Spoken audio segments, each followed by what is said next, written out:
Thank you, and welcome. As mentioned, my name's Pleger, and I'm a proud benefit of a public education. It's influenced me and provided tremendous opportunities in my lifetime in terms of earnings, in terms of experiences, and in terms of appreciating the human condition. It's also benefited my family for over 3 generations.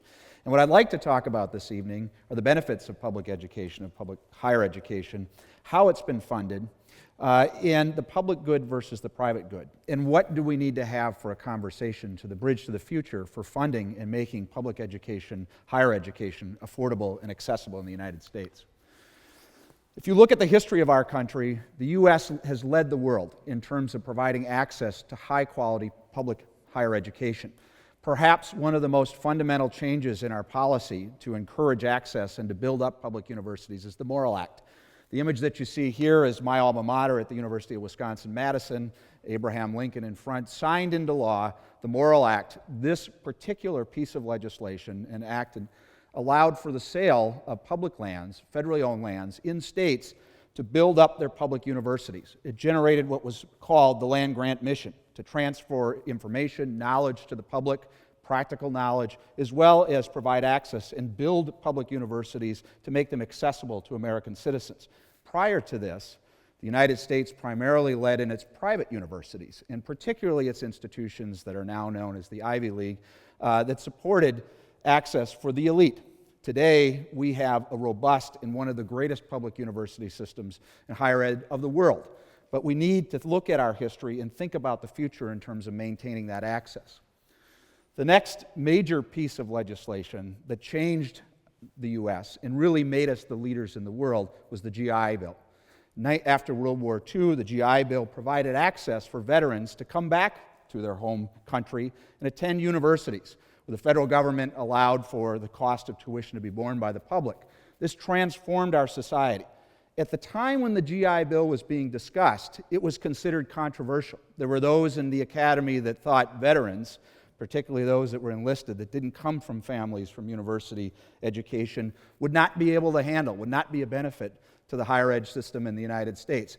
They were wrong. It pumped tens of thousands of new graduates into our economy and fueled the economy after World War II. I am a product indirectly of that. The image that you see on my right is my father, Ernest Pleger, who is the first in his family to attend university. He grew up outside of Detroit. His mother attended education to the 8th grade, and my grandfather, my dad's dad, was a bank teller. He was able at a time in the 1950s to attend what was then Michigan State College for about $125 a year.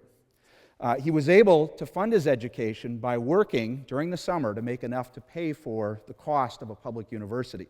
He worked in gas companies that were going through the transition from coal to gas in the United States, worked during his summers, saved enough money to attend college. He graduated, went into the Army, and used the GI Bill to attend the University of Wisconsin Law School. Had a successful career and allowed me to go to college, and my sister and my family members through this initial access. I'm second generation on my dad's side. By comparison, on my mom's side, my mother's side of the family, she was third and fourth generation, all private universities up to my mother. And the institution that we are broadcasting from, Lake Superior State University, has its origins in the GI Bill. We are formerly Fort Brady. We opened in 1946 to almost exclusively serve veterans our first several classes. In fact, almost all of our students during those first several years were veterans coming to access high-quality public education at an affordable cost and through the GI Bill. If you think about the purpose of public education, if you ask most people, and I want you to think about this for a moment, if you attended a university, why did you go? Today, if you ask students on our campuses, they will say they're here to get a career, training, education for a career, here for personal enrichment, to become a well-rounded individual, to expand their horizons, to develop critical thinking skills, liberal education skills. The Whitehead quote that you see up here indicates that there really is that dualism in higher education between liberal education, the broad skills that allow appreciation and understanding of the human condition, and the technical applied skills that are necessary for an applied career. Higher education, public higher education, serves both of those functions to allow an individual to become a good citizen, a great citizen for the public good, and to enjoy a career where they'll improve their earning power and move through the social class spectrum of the U.S. If you think about this role or this dual purpose of providing opportunity for a career and personal enrichment, one can also think about public higher education as having two primary purposes or benefits. The benefit to the individual, the private good, that of receiving a degree. In theory, if you earn a degree, you will out-earn someone without a degree over your lifetime. It provides access to earning power, and it is still in our society the greatest way to move from one social class to another. It's the greatest form of social mobility in the United States to go to college and earn a degree and open doors that you would not otherwise have. But also important is the public good.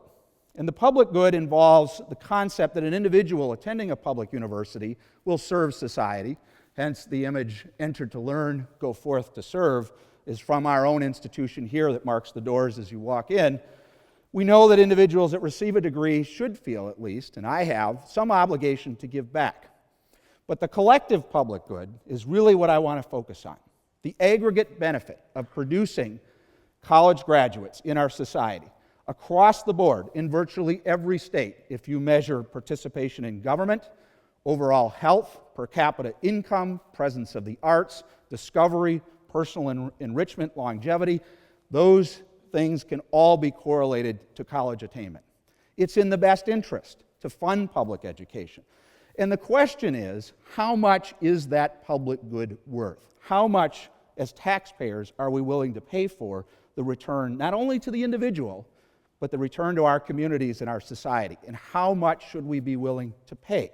That's what's at issue today, going forward. How much should we expect of public taxpayer support to provide access to public education? If you look at this graph, it shows, and really the only two lines that I want you to pay attention to is the orange, the brown orange, which represents tuition as adjusted for inflation, and the blue line, which is relatively flat, represents median income. What has happened in the United States is tuition has grown significantly, outpacing inflation.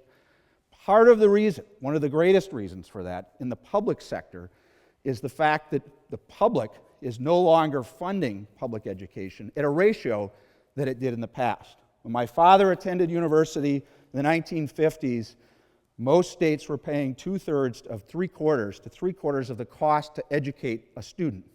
When I attended in the 1980s, it was half. Today, most students in the United States are attending a public university where public support is a quarter or less. And that shift from the state or the public to the individual has resulted in an increase in the cost of tuition. However, we still receive the public good, and perhaps at a level more than ever before, because there are more people attending college than ever before. And we need to think about, for the future, what is that cost and how will we fund it? The bridge to the future, and thinking about the future of higher education, has to be a conversation of what percentage are we as taxpayers, at the national level, at the state level, willing to pay for that public good. All the benefits that I talked about in every community where college attainment is relatively high, how much are we willing to invest in that? Other countries have had that discussion. If you look at Europe, countries have already, together at the national level, had the discussion of what is in the public interest in terms of what can we afford, what should we afford, what should the individual pay, what is the balance between private cost, individual costs, and the public good and public costs. A conversation that's developed recently by our current president, President Obama, is the idea that perhaps the first 2 years of community college should be borne by the public in terms of providing access. What I think is an even more important conversation for the future, the bridge to the future, is to have that conversation of what percentage are we willing to fund. Regardless of the cost of the university, what will we pick up? And that is the question that I want to leave you with in terms of thinking about the future of higher education in the U.S. Thank you very much.